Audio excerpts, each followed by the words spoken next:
Oh, so if we cross multiply, we have 1 over x plus 2 equals 5. Now keep, oh, and this was from here for number 3 equals 5. Keep in mind that this one number is by itself. So this one number has to go to this number and to this. And so as a result, this number times this x is 5x. And this number, which is 5 times 2 is 10. Now, why are we multiplying when there's an addition sign? Because you're cross multiplying. You are cross multiplying. Very rarely will you cross add. The majority of time when you're in algebra, pre-calculus, algebra 2, you're cross multiplying and not cross adding. And again, this is 5 times 2 is 10. Okay?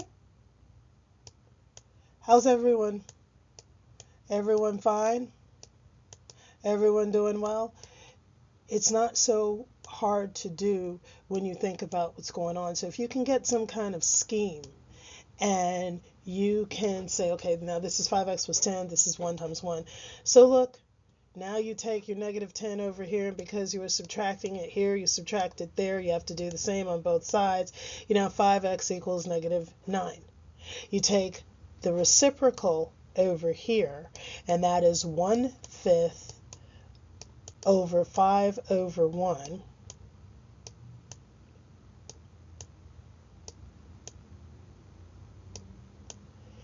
And again, these cross multiply, x is by itself. This is really 1/5 times negative 9 over 1, which equals negative 9 over 5. So that's your answer. Now, this is an equal sign, sorry. Some of your answer keys will say 5 into negative 9 is going to be, can't be 2, so it's going to be 1. 5 is going to give you the answer of 1.80. But this 1.80, and it's negative, is going to be the same as saying 1 and 4/5. And again, that's negative because this is what happens here. 4 is here, your 5 is here, and that's how you make this a fraction. I had real good elementary math teachers. I still remember that. So you're going to have to somehow find a way to remember that there. Okay, so when we do number 4, we're cross multiplying, but look, we have two terms. Look at what's going on as I'm talking here. I put this 5x over here because I went and did this first. Most people are right-handed. They probably would have put the 2x term on this side. And you would have had the 2x minus 3 over here equals 5 minus 2x. It does not matter which side it's on, just as long as they're there. Because as long as you haven't passed the equal sign, these are the same. 5x minus 2x equals 3x. Took negative 3. I'm sorry, I wanted to take negative 3 at first, but I took negative 5 away. And then I took negative 5 over here. Now this is negative 3 plus negative 5. So that's negative 8. So you have negative 2x equals 2x minus 8. Now I'm going to subtract the negative 2. Its additive inverse over here, they cross, that becomes 0. This is negative 2, and negative 2 minus negative 2x is negative 4x. I put a 0 there just so you'd remember the term, and that's negative 8.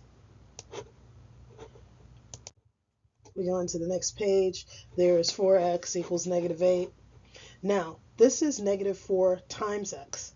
So you're going to do which inverse? The multiplicative inverse. That's negative 1/4 times 4 over 1 times this. If you don't have a sign here, it means to multiply. So that's how you have to keep these separate. This then becomes negative 8 times negative 1 over 4. Those are positives.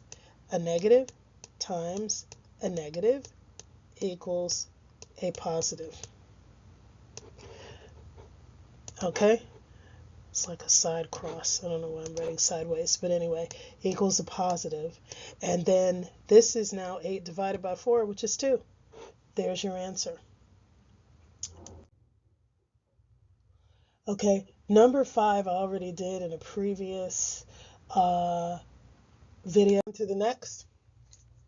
Cross multiply this equation. Actually, I got this out of a section of an algebra book here, and you solve the equation. It didn't say cross multiply. You have to know what to do. You have a fraction, and you don't have a fraction over here. So 1 over x plus 4 equals 5. You have to do something. So you see all these little colored lines? I'm going to do them for you here.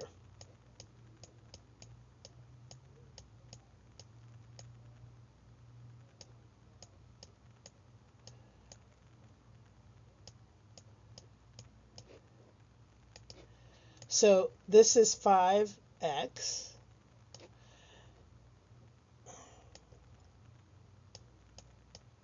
This is a plus sign.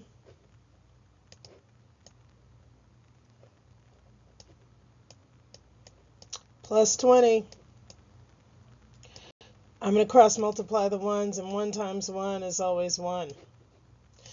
And because you're cross multiplying, you have an equal sign. You have to have some of it on one side, some of it the other side, and it goes over. That's how it works. Like terms. And here is what you want to do. You want to try to get your like terms together. So you have a 20 over here, you have a 1 over here. You subtract negative 20 out. Negative 20 out. How's everyone doing? We've been doing problems all day. We're getting a little bit exhausted, but the good thing is we already did the slides and we checked them, so they're right. It's 5x. So 5x equals negative 19. You know already, because 5 can't divide evenly into 19, you're going to have a decimal or a fraction or both, depending upon how you want to write it. Now, you can subtract this negative 1 minus this negative 1. We're subtracting. That's a subtraction sign. Negative 1 minus 1 equals negative 2. How do you know? Let's pretend you're adding. I used to do this. My teachers used to tell me to do this when I was little. Make it a positive, make it a this, and now you know you're adding. Negative 1 minus 1 equals negative 2. So that's how you get this negative 2 over here plus the x plus the 3. This is a denominator. This is a denominator. We don't combine those. What happens is, because they're the same, they cancel out. And that's how you get negative 2 over x plus 3. And since this was on the other side of the equal sign, you leave this guy over here by himself. Let's go. Now, we can multiply by both expressions. Negative 2 times x plus negative 2 times 3. There's a plus. And let's look what's going on here on the other slide.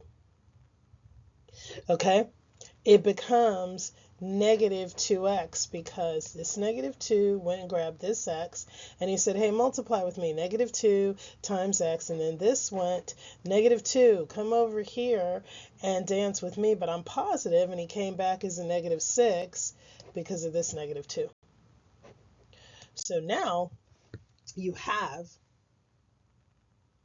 negative 2 equals negative 2x plus 6. Now you can solve for x. But in order to do that, what do? Let's use this word again. Like terms. Like terms.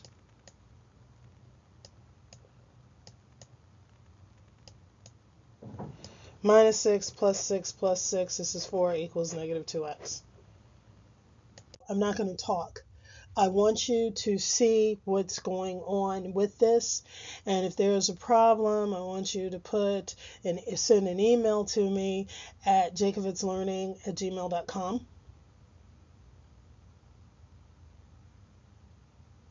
You cross multiply 3x minus, and this is a positive 3, and this is negative 3, so this is negative 9. It's 2x, and then I went straight to problem solving. Negative 3x on both sides gives you a negative 1x equals a negative 9. Negative 1 times 9 equals negative 9. A negative times a positive is going to give you a negative. You've got a negative sign. Okay, look at this, and if you have any questions, the rest of them, I'm just going to let you see through, and I'm going to let you figure out what went on. This has steps, so if you have to stop the tape and play it, that is fine. There are steps to this. This is a square. This is a squared term. If you know your factoring, you know that x plus 3 and x minus 3 will equal this. So you start trying to think things together. It tells you to factor them out. When you factor them out, you're soon going to have a common base. The rest of this up here you can leave alone.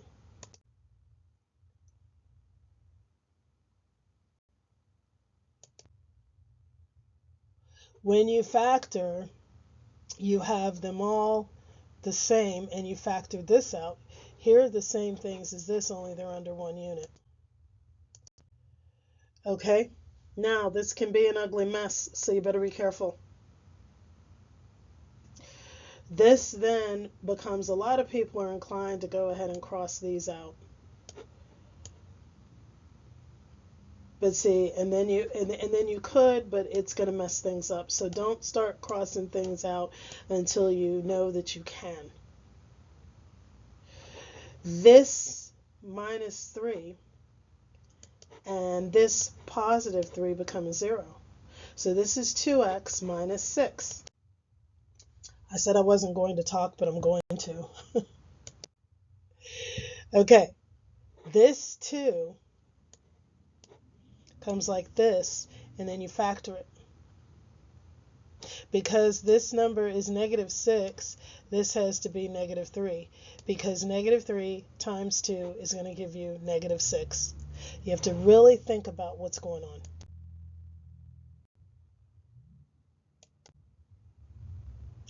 Now that you've factored it out, now you can cross them.